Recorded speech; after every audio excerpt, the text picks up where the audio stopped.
So it's all to play for still. I think so. Do you want to bet against us?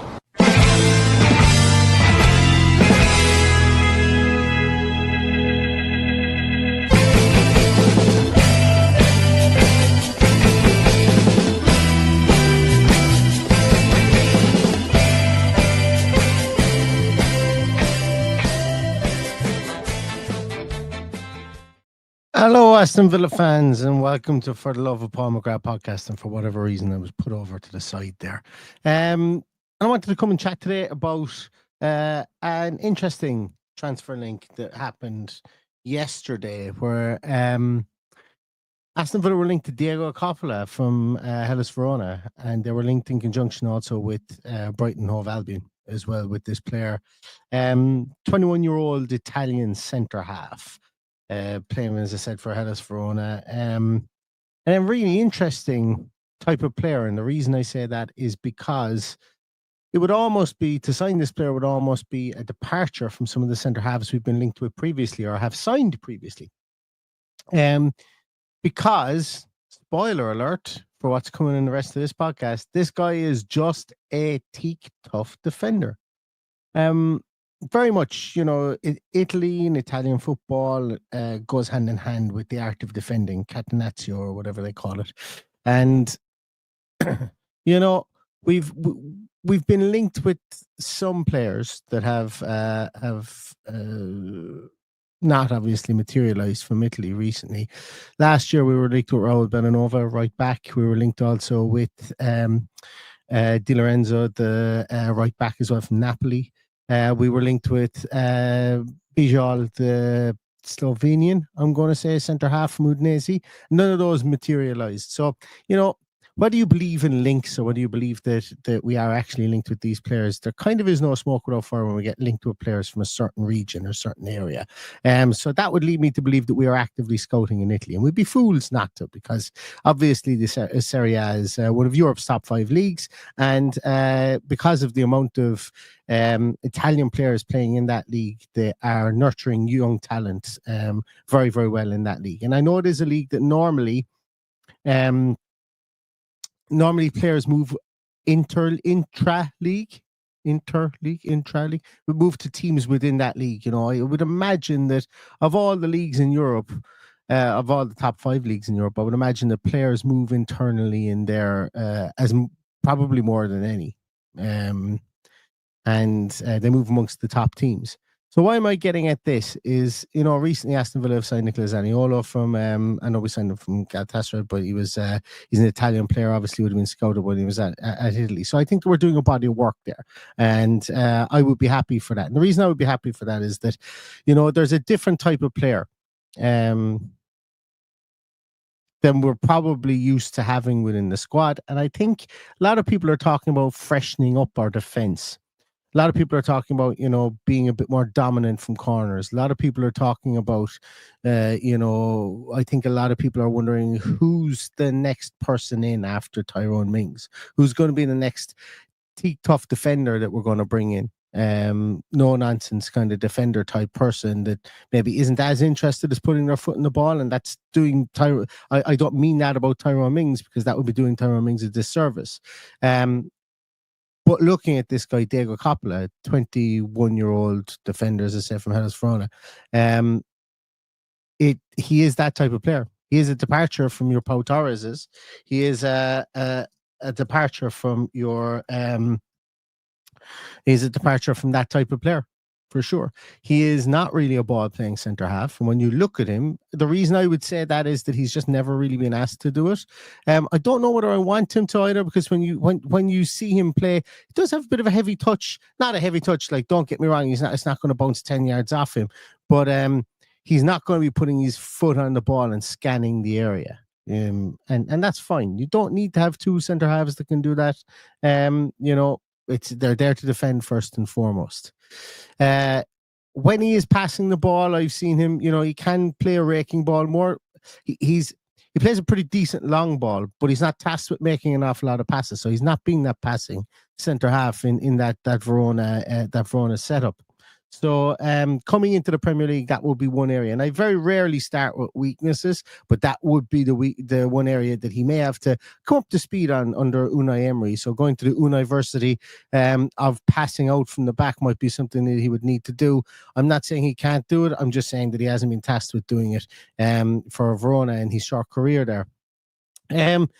It's an interesting one because another former Hellas Verona player that joined us via AC Milan was Martin Laursen. And he was a big guy. He was a big 6'3", gets his head on everything type of defender. And I'm not saying Diego Coppola is the second coming of Martin Laursen, but he's a similar type of footballer. Gets his head on everything. And he's very, very interesting to watch. I spent time watching him last night. I watched him against Como, watched him against Empoli, watched him against Roma. And I watched him against Lecce last night. I watched pretty much, I think they were his last 4 games. And I watched those games, there, his interactions in those games as well last night. And he's a big, strong boy. 42 stands out in the field. He stands out as a defender that wants to get himself on the ball, wants to engage with strikers. Very physical guy. Very, very good physical attributes, as I say, 6'3.5", 6'4". But the one thing he wants to do is just defend. Not interested in the finer arts of the game, and that's fine. That's absolutely fine. Aerially, he's really dominant. We're going to see those statistics in a moment. Really good in the air, good at corners, good at crosses, really good at straight balls as well. You know, something that Villa have struggled with historically has been a straight ball played over the top of the defense. A straight free kick, maybe, you know, goalkeepers just decide to go down the middle or with a slight angle, not an actual raking diagonal ball, but a slight angle. It's kind of caught Villa because they can be difficult to defend if you're not very good in the air, not very good aerially. This guy is very good aerially. It's his biggest strength. He is a Brutus inside there at 21 years of age. And he's he's a very formidable force in the air as well. One of the things I loved about him is he's not blessed with blistering pace. He's also not slow. All right. So you're not going to see, this guy isn't Mickey van der Ven. And there aren't too many defenders like that.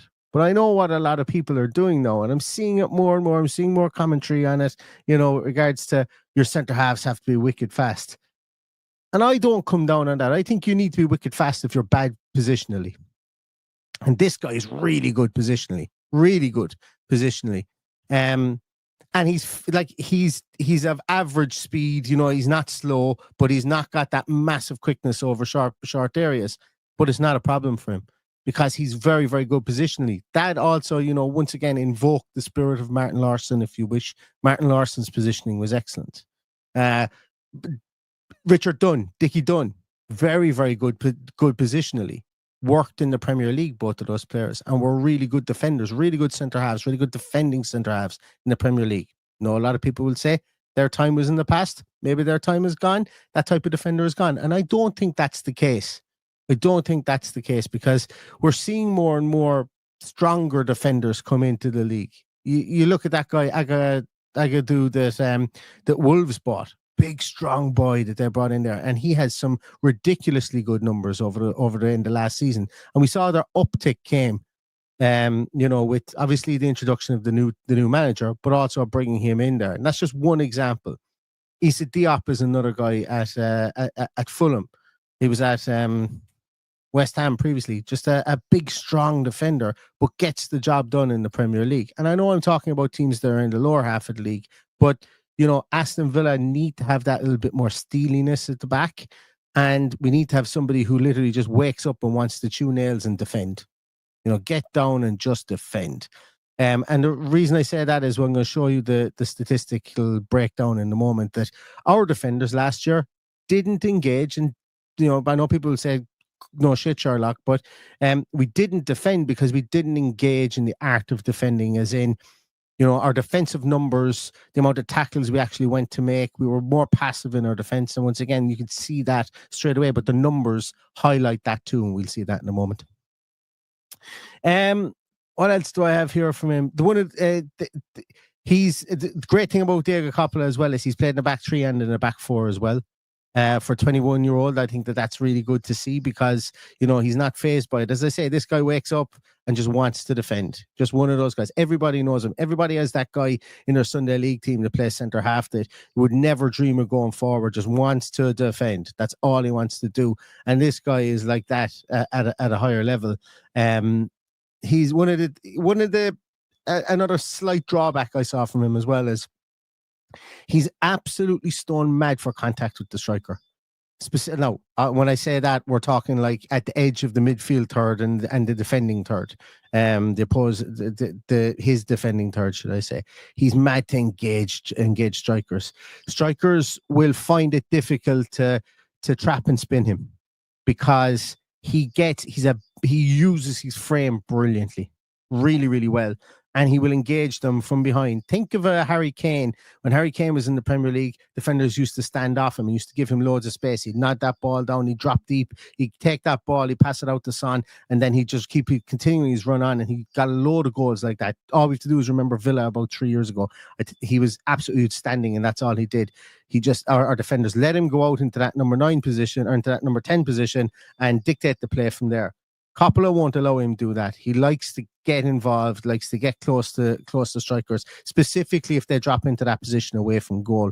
And that was really evident. If you watch the Empoli game, if you watch the Roma game, he didn't come up against I can't remember the guy that he played. I think it was the Uzbek striker was playing for Roma that day.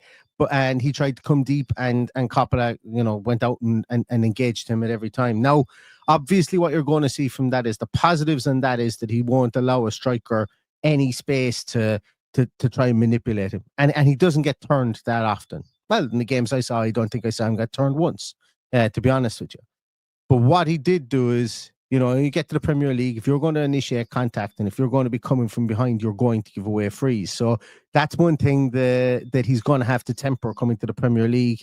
I know this might sound silly, but in Serie A, I didn't see many of the strikers dive when he came in. But I can just see if he has a striker that's trying to trap the ball and he comes in and bears down on him, they're going to drop like a sack of spuds in the Premier League.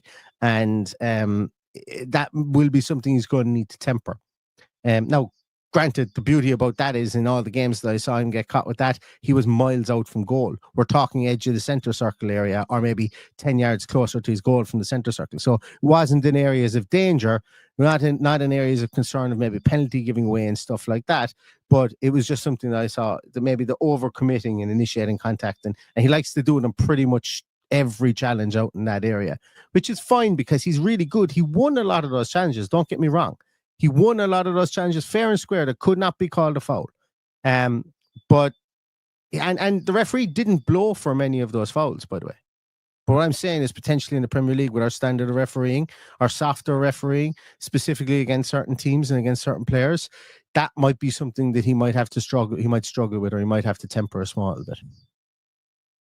So let's take a little look at some of his statistics, and then we'll put a bow on this one.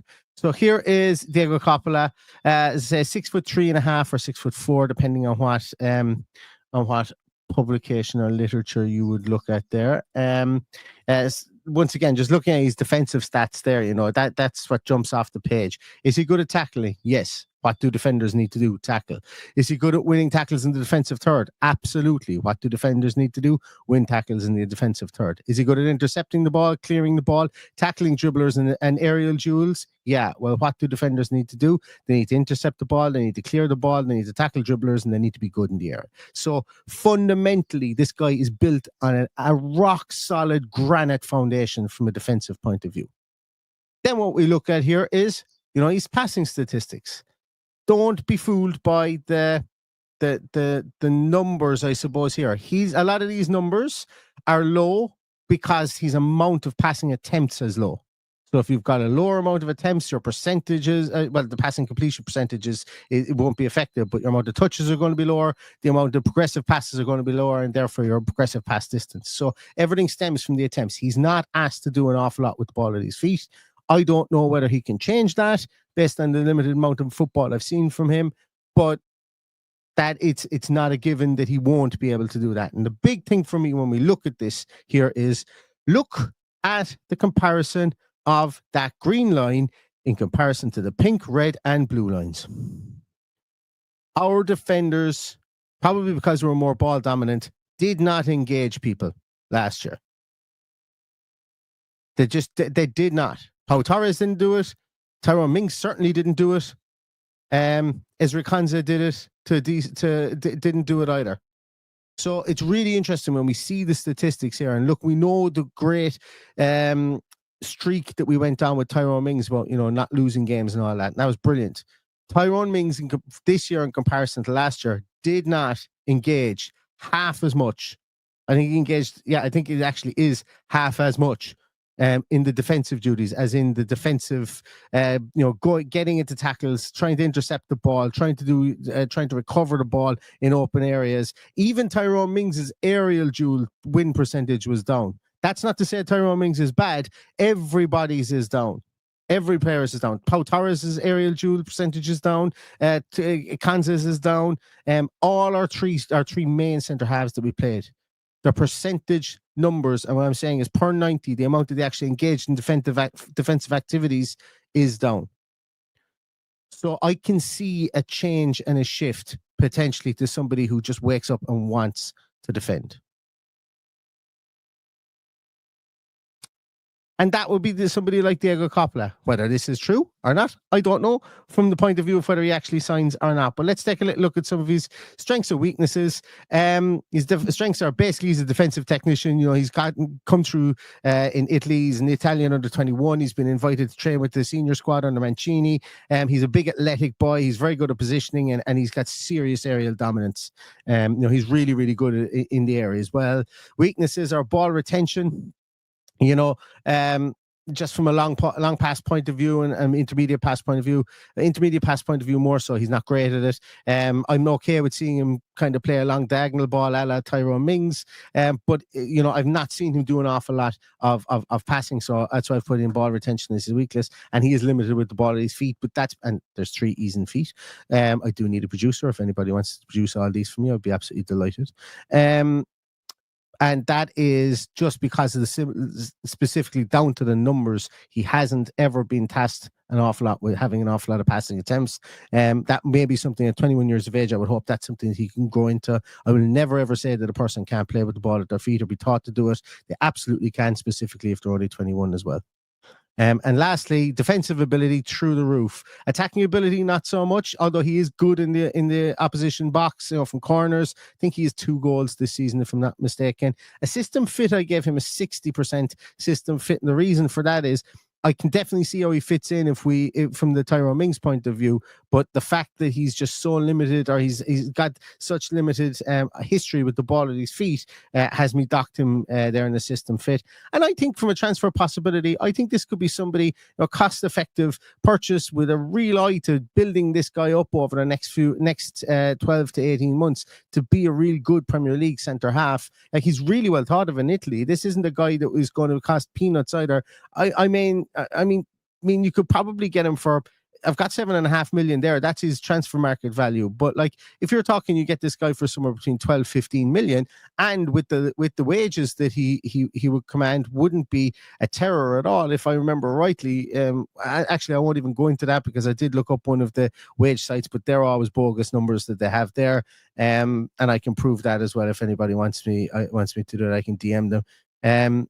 But his wages wouldn't be astronomical, even coming to the Premier League as well. So I think from a transfer possibility, that would be very good. He'd be a good 4th choice centre half, maybe 3rd choice centre half, maybe 2nd choice right-sided centre back to bring in, play behind Ezri Konsa. And the beauty about that, and the reason why I think that the transfer possibility could happen as well, is touch wood, and that everything stays the same as it has been over the last few years. But Ezri Konsa is teeth tough from the point of view that he doesn't get injured too often.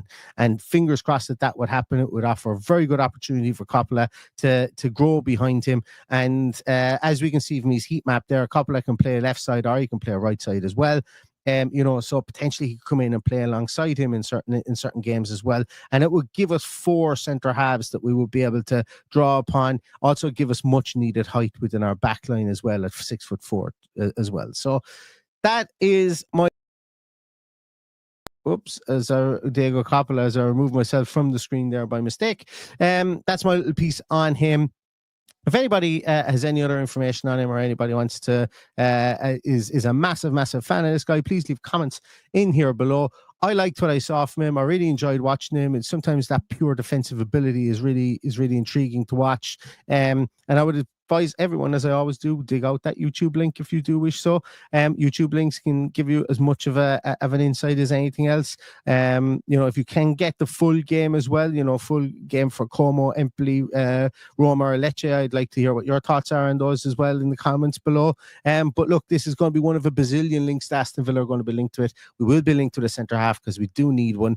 And, as we are linked with them, we will try and come with any information that we have on any of them as well. So with that in mind, thank you so much, everybody, for your time. And please like, share, subscribe, all that beautiful stuff with regards to the podcast. And we will be back in very soon with our next scouting series, and hopefully with more information about Aston Villa. So stay safe, stay healthy, and all that's left to say is up the Villa.